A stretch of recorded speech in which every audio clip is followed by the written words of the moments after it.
Assalamualaikum warahmatullahi wabarakatuh. Halo viewers, apa kabar? Kembali lagi dengan saya. Dalam channel saya yang sederhana ini membahas tentang sejarah, walaupun saya tidak menutup kemungkinan membahas eh, hal-hal lain selain sejarah, misalnya seperti itu. Oke, saya doakan para viewers yang baru bergabung dan juga masih setia subscriber saya menantikan video-video saya selalu dalam keadaan sehat, selalu dalam lindungan Allah Subhanahu wa taala, dan tentunya semoga rezeki para viewers sekalian selalu melimpah. Amin amin amin ya rabbal alamin. Oke, para viewers, jangan lupa untuk like, share, komen dan subscribe channel saya. Nantikan video-video terbaru dari saya dengan mengklik atau menyentuh tombol loncengnya. Oke? Like and load. Ya. Pada video kali ini merupakan kelanjutan dari part pertama, yaitu Perang Vietnam. So, this is a Vietnam War Part 2. Let's begin. Oke, pada part pertama kita baru sampai di sini ya. Jadi, kedatangan Inggris di Vietnam tujuannya mengembalikan Vietnam ke tangan Prancis sebagai master, gitu kan? Namanya Metallica ya, Master Puppets itu kan. Oke, tentara Prancis bergabung dengan Inggris menguasai Vietnam Selatan, kemudian menguasai selatan, yang di utaranya kan dikuasai oleh Cina. Salah satunya itu.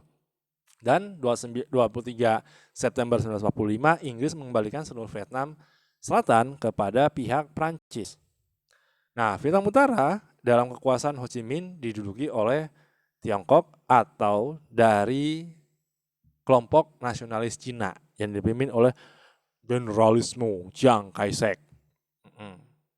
Yang nantinya pada tahun 1949, kelompok pemerintahan Cina nasionalis atau republik itu menyingkir ke Formosa atau disebut sebagai Taiwan.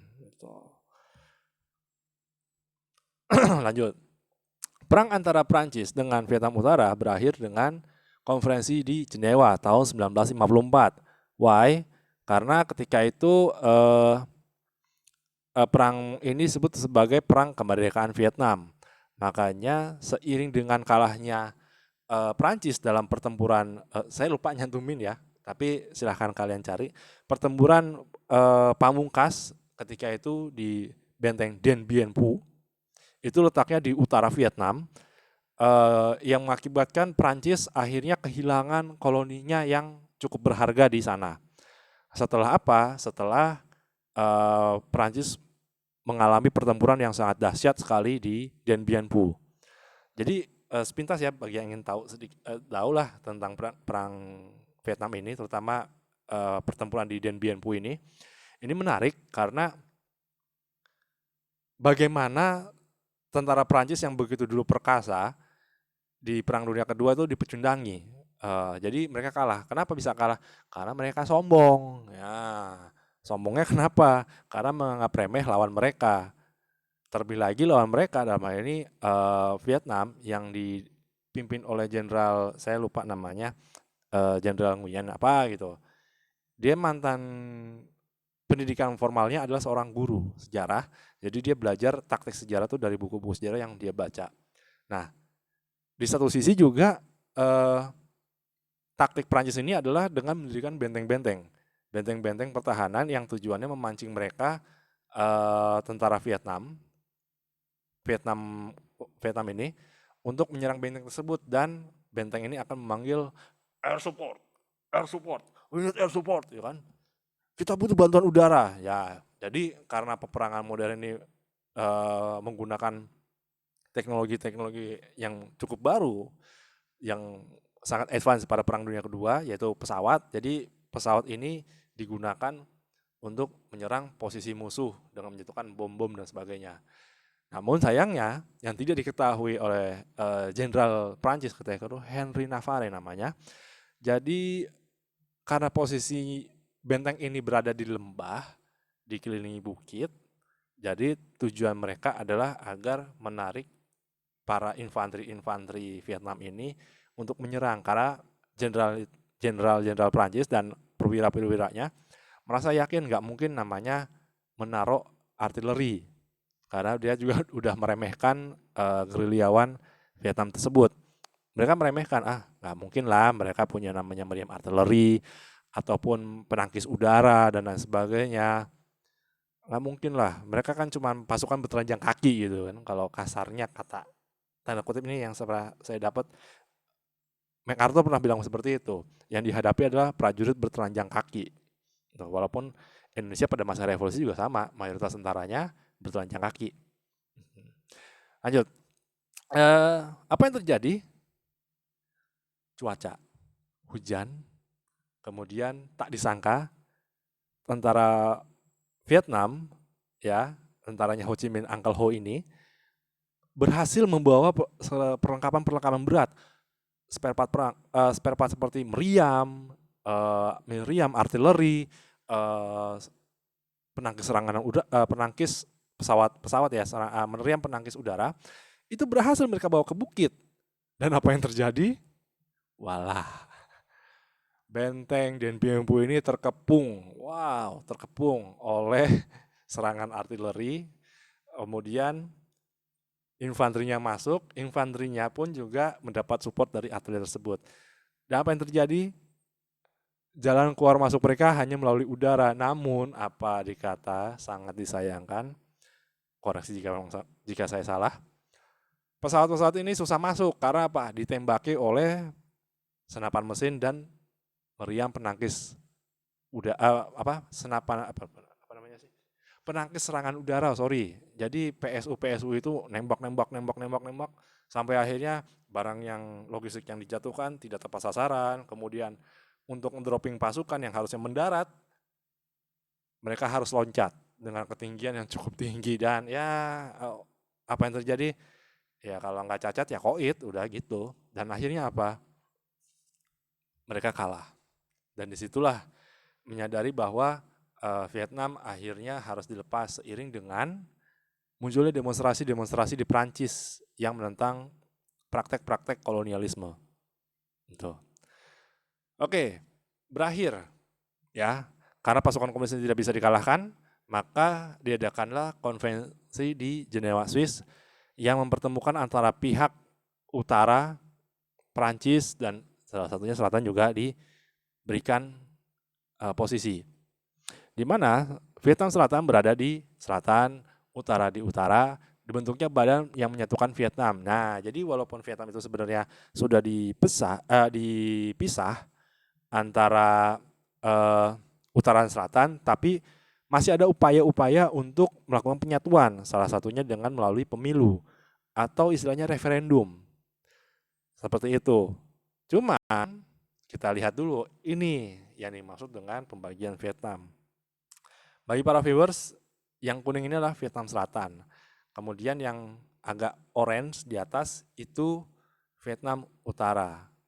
Nah, ini sebenarnya gambaran kecil tentang peta perang Vietnam ya, tapi nanti akan ada peta yang lain yang bisa saya berikan. Oke, kita lanjut.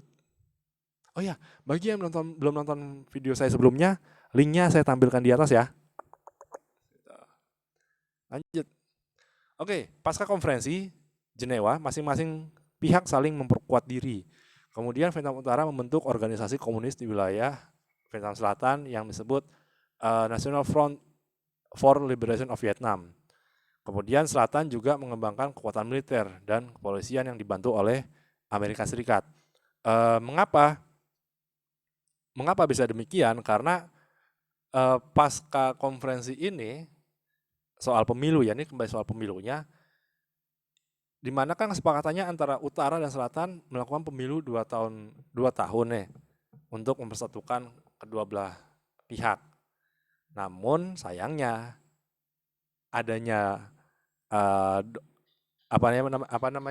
containment policy ataupun doktrin Truman, termasuk yang puncaknya adalah teori domino, di mana Amerika Serikat dalam hal ini khawatir apabila satu negara menjadi komunis, negara di sebelahnya akan menjadi komunis, sehingga dia mensupport Vietnam Selatan. Makanya kekhawatiran AS adalah Amerika Serikat adalah Ho Chi Minh akan menjadi pemenang dari pemilu tersebut. Dan ini tidak bisa dibiarkan. Gitu. Kemudian Amerika Serikat bukan mengutus, tapi mendukung seorang tokoh Vietnam yang beragama Katolik bernama Ngo Dinh Diem untuk menjadi pemimpin Vietnam Selatan dan membangun pemerintahan serta mendapat dukungan dari CIA untuk melakukan perlawanan terhadap Ho Chi Minh atau Utara. Oke, sebelum akbar, saya mau jelaskan dulu nih. Yang menarik adalah Ngo Dinh Diem ini emang disupport oleh Amerika Serikat, memang. Tapi sayangnya dia dikudeta. Dia akan dikudeta lagi. Tapi siapa yang mengkudetanya? Siapa yang mendukung para komplotan pengkudeta? Tidak lain dan tidak bukan adalah Uncle Sam sendiri. Jadi kenapa kok Ngo Dinh Diem ini dikudeta oleh militer yang didukung oleh Amerika Serikat? Karena ketika itu Ngo Dinh Diem ini ternyata bertindak diskriminatif selama memerintah di Vietnam Selatan. Karena dia berasal dari golongan Katolik. Sedangkan masyarakat Vietnam umumnya, terutama di selatan ya, kita fokus ke selatan, itu mereka menganut Buddha, di mana Ngo Dinh Diem ini melakukan praktek diskriminasi, baik di tubuh pemerintahan, jadi promosi-promosi di pemerintahan, militer. Ngo Dinh Diem ini lebih mengutamakan orang-orang beragama Katolik, sehingga terjadi kecemburuan kan. Puncaknya ada insiden pembakaran biksu. Jadi demonstrasi, ada seorang biksu Buddha demonstrasi di Vietnam Selatan, kemudian dia menyiramkan bensin ke ke tubuhnya dan membakar dirinya sendiri sebagai bentuk protes terhadap pemerintah Ngo Dinh Diem. Apa yang terjadi? Nah, masalahnya perwira-perwira militer Vietnam Selatan juga mayoritas kecewa karena sebagian dari mereka adalah menganut Buddha. Gitu.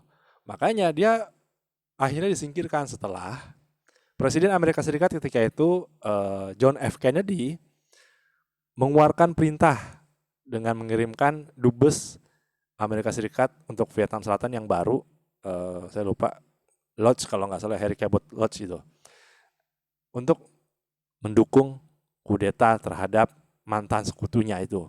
Mengapa?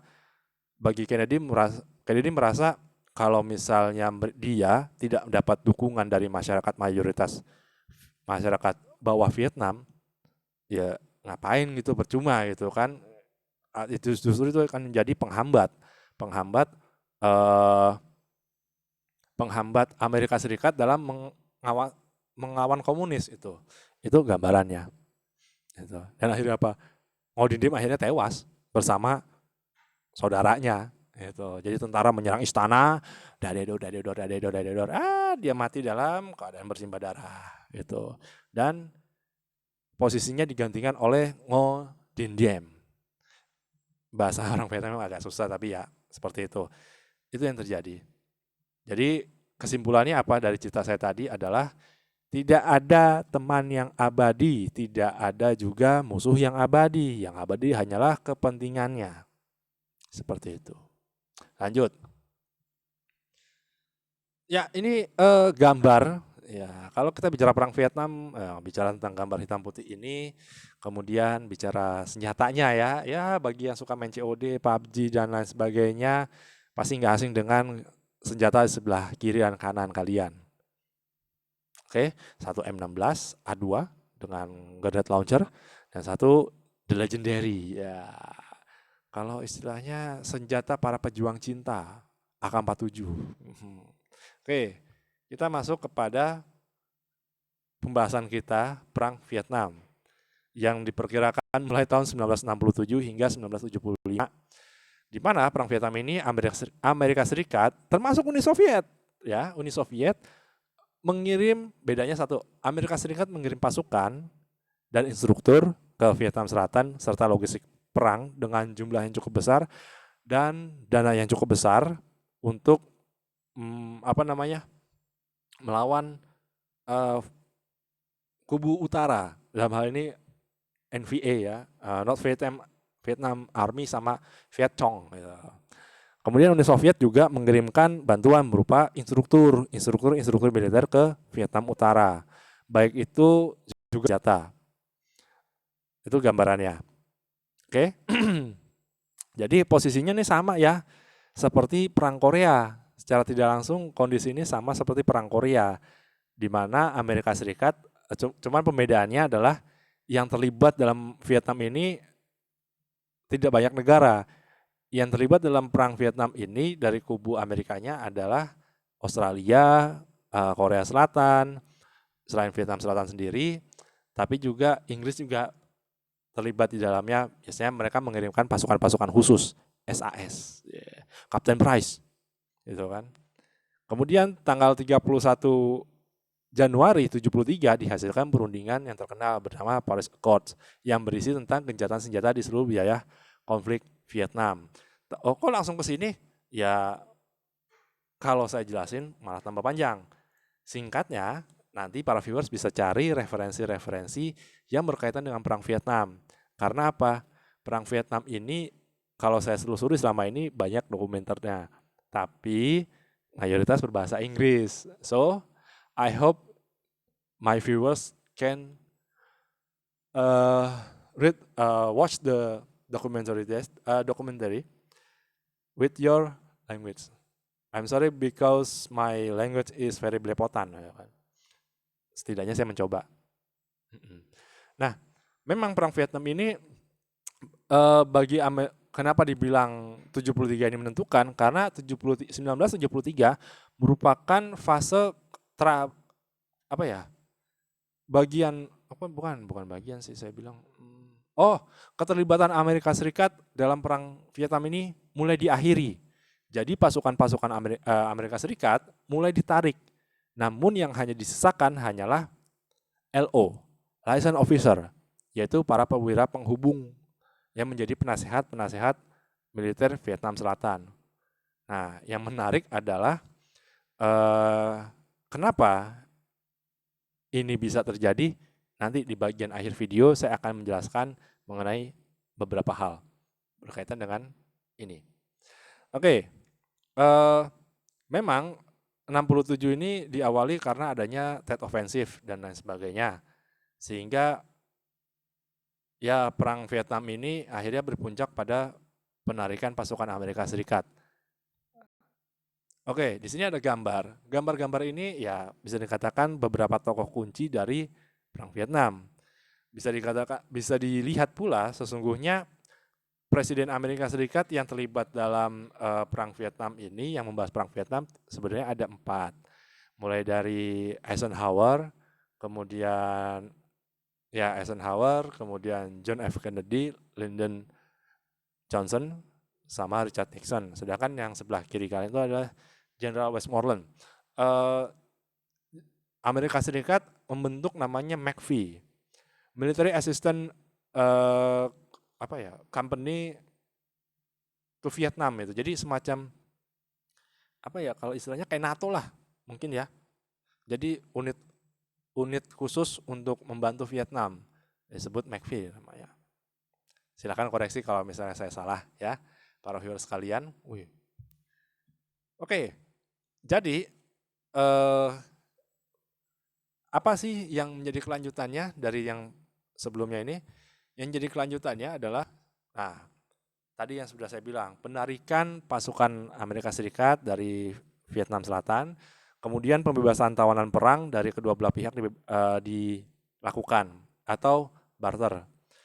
Namun tidak banyak yang tahu, para tawanan-tawanan perang Vietnam ini cukup menarik posisinya, mengingat Amerika Serikat tidak dalam posisi deklarasi perang kepada satu negara. Makanya para POW Amerika ini lebih sering dimanfaatkan sebagai bahan propaganda bagi Vietnam Utara ketika itu. Kemudian masuknya pasukan perdamaian internasional dalam hal ini PBB yang menjaga stabilitas perdamaian dan keamanan. Tentara Vietnam Utara Tentara Vietnam Utara diperbolehkan untuk tetap di selatan dengan syarat tidak melakukan tindakan koersif di wilayah selatan. Nah, apa yang terjadi pada dasarnya sih ya panik. Orang-orang Vietnam Selatan itu panik. Panik karena apa?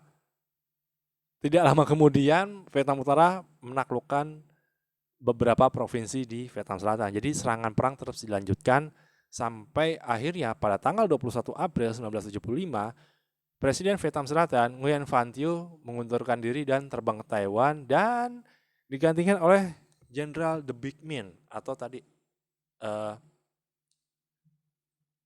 apa ya? Ya, Jenderal Min namanya. Aduh, tadi sudah saya sebut ya, lupa sendiri. Jadi ini menarik ya, di mana Presiden Vietnam Selatan itu berganti dalam kurun waktu yang cepat karena apa? Karena mereka panik. Panik kenapa? Karena utara menyerang, sedangkan pemerintah yang selatan menyatakan untuk mempertahankan ibu kota. Jadi udah terjadi kepanikan luar biasa di Vietnam Selatan. Jadi banyak pengungsi-pengungsi di sana.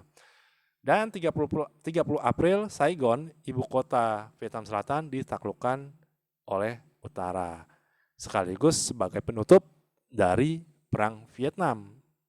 2 Juli 1976 diproklamasikan Republik Sosialis Vietnam yang beribu kota di Hanoi dan kota Saigon dirubah namanya menjadi Ho Chi Minh sebagai bentuk penghormatan terhadap Ho Chi Minh sebagai founding father Vietnam. Mengapa? Karena sebelum perang Vietnam berakhir tahun 75, Ho Chi Minh ini sudah keburu meninggal dunia. Seperti itu. Makanya Vietnam Selatan ini banyak sekali cerita-cerita yang menarik untuk disimak. Salah satunya, sebagai bagian terakhir saya, penutup. Perang Vietnam ini dapat dikatakan sebagai penjelmaan dari Perang Dingin di Asia Tenggara. Namun, Perang Vietnam juga merupakan perang yang tidak populer bagi warga Amerika Serikat, khususnya dari golongan muda, dan meninggalkan trauma yang cukup mendalam bagi para veteran perang. Terlebih lagi, perang yang dihadapi oleh Amerika Serikat dalam Perang Vietnam ini perang yang melelahkan. Melelahkan dalam artian apa? Yang dilakukan oleh tentara Vietnam Utara atau gerilya Vietnam ini adalah dengan melakukan perang secara gerilya dan dicampur dengan perang-perang yang sifatnya konvensional. Nah, itu yang menjadi menjadi salah satu penyebab kalahnya Amerika Serikat dalam perang Vietnam. Selain tadi ya, perang yang tidak populer. Jadi karena pengaruh teknologi, khususnya televisi, jadi televisi ketika itu di Amerika Serikat sedang boomingnya, jadi nggak beda sama Perang Dunia Kedua gitu, di mana atau Perang Korea yang peliputan perangnya butuh waktu yang agak lama, sedangkan pada Perang Vietnam ini televisi sudah mulai baik teknologinya, maka banyak stasiun TV di Amerika Serikat yang menyiarkan rekaman-rekaman atau siaran perang secara langsung di Vietnam. Seperti itu, sehingga perang ini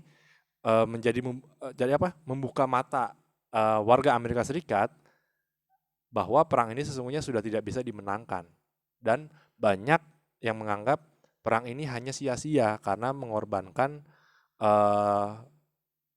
generasi muda Amerika Serikat untuk mati di negeri orang yang jauh dari tanah airnya. Ditambah lagi, sebagai tambahan, kebanyakan yang menjadi tentara Amerika Serikat yang terjun ke Vietnam mayoritas adalah tentara wamil, wajib militer. Dengan usia yang masih sangat muda sekali, 18 tahun. Ini berbeda ketika Perang Dunia Kedua, di mana umur minimal untuk bisa terjun ke medan perang, walaupun dia wajib militer, adalah di atas 20 tahun. Nah, apa yang terjadi? Ya bisa dibayangkan kalau viewers masih baru 17 tahun, Kemudian setahun kemudian diterjunkan ke negeri orang, perang ke negeri orang dan ya mati. Kalau nggak mati ya luka-luka, stres. Jadi secara psikologis belum kuat itu dalam menghadapi tekanan pertempuran seperti itu. Nah, kemudian tadi tambahan menariknya dari perang Vietnam inilah muncul namanya geger budaya atau sebutnya revolusi kebudayaan ya di kalangan kalangan muda Amerika ketika itu. Mungkin bagi viewers yang tahu Woodstock ya, festival musik yang cukup terkenal di era tahun 60-70-an itu eh, melahirkan banyak musisi-musisi rock terkenal seperti Jimi Hendrix, Carlos Santana dan lain sebagainya yang menyuarakan semangat anti perang. Itu gambarannya. Oke, jadi perang Vietnam ini dapat dikatakan sebagai apa ya? Saya anggap sebagai salah satu pemicu berubahnya nilai-nilai tradisi di Amerika Serikat. Itu. Selain itu juga perang Vietnam juga memberikan dampak bagi negara tetangga, salah satunya mengenai pengungsi, di mana Indonesia diminta PBB atau secara sukarela membuka pulau, namanya Pulau Galang, untuk menjadi tempat transit atau tempat pengungsian bagi para warga-warga Vietnam yang takut akan perang. Seperti itu. So, jadi para viewers sekalian, ketika kita bicara perang Vietnam memang masih banyak yang perlu dijelajahi sih sesungguhnya mengenai kok bisa kalah ya karena memang Amerika Serikat menerapkan taktik yang taktik yang sesungguhnya setengah hati gitu loh saya bilang. Setengah hati kemudian juga tidak didukung secara sepenuhnya oleh para politisi di sana dan kebijakan yang istilahnya kalau kata mengutip salah satu jenderal Amerika, saya memerintah pasukan dengan tangan kiri terikat. Gitu. Jadi nggak bisa dengan dua tangan.